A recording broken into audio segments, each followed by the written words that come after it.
ইতিহাস মনে রাখাটা যে কতটা কষ্ট সেটা শুধু আর্টসের স্টুডেন্টরাই জানে। হ্যালো এভরিওয়ান, আসসালামু আলাইকুম। নতুন একটি ব্লগে আবারও আপনাদেরকে স্বাগত। যদি মানুষ কখনো ভুল করে থাকে তাহলে মানুষ আর্টসে যায়, কারণ আর্টস এতটা কঠিন, এতটা প্যারা। আপনার সায়েন্স কমার্স ওইগুলা যাও অঙ্কের উপরে চলে যায়, বাট আর্টস এমন একটা সাবজেক্ট বা এমন কতগুলা সাবজেক্ট থাকে যেখানে আপনার ইতিহাস পড়তে পড়তে আপনার জানটা বের হয়ে যাবে। তারপরও মনে হবে যে আপনি আর্টসের কিছুই বুঝেন না। আমার তো মাথার উপরে দিয়ে সবকিছুই যেন শূন্য আকারে চলে যায়। যে ৩টা বই দেখতে পাচ্ছেন না, এই যে ৩টা বই, এই ৩টা বই মনে হয় যেন আমার মাথার উপরে দিয়া যায়। কারণ এই ৩টা বইয়ের মধ্যে যে এমন এমন রাজাদের নাম আছে গাইস, মনে হয় যেন আমি সবগুলাই একসাথে গুলাই ফেলি। মানে কোনগুলা ছাইড়া আমি কোন বইতে কোনটা পড়ছি সেটা আমার মনেই থাকে না। মানে এতটা কঠিন এই রাজাদের নাম।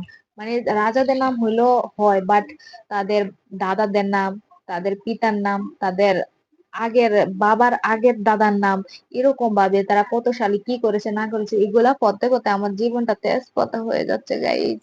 আপনারা ভুল করে কেউ কখনো আসতে যাবেন না, এতটা কষ্ট এখন আমি সহ্য করতেছি।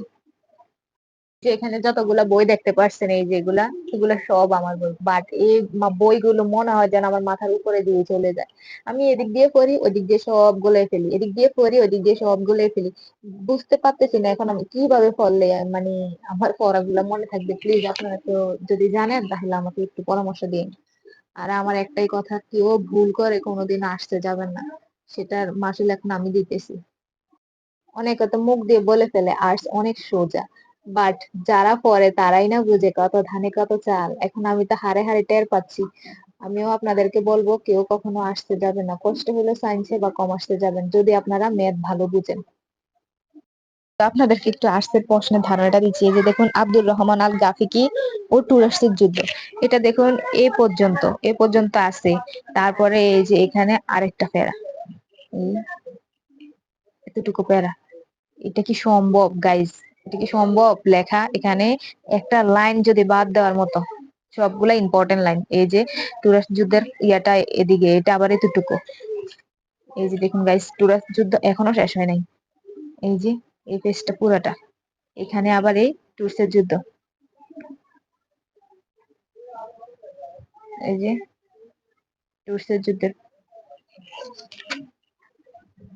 এখানে আইসা তুরস্কের যুদ্ধের, এই যে দিয়ে যুদ্ধ বলা যায় না, এই যে এতটুকু। সো গাইস, আমার মতে সায়েন্স কমার্সটাই বেটার হবে, বাট আর্টসটা যদি একটু ইয়ে হয়, কারণ আর্টস এর অনেক ইতিহাস পড়তে হয়, এর মধ্যে থেকে আপনার লিখতে হবে, আর অনেক লেখা, হাত ব্যথা হয়ে যাওয়ার মতো লেখা লিখতে হয় আর্টসে। সো গাইস, আজকের মতো ভিডিওটা এই পর্যন্তই। সবাই ভালো থাকবেন, সুস্থ থাকবেন, আল্লাহ হাফেজ।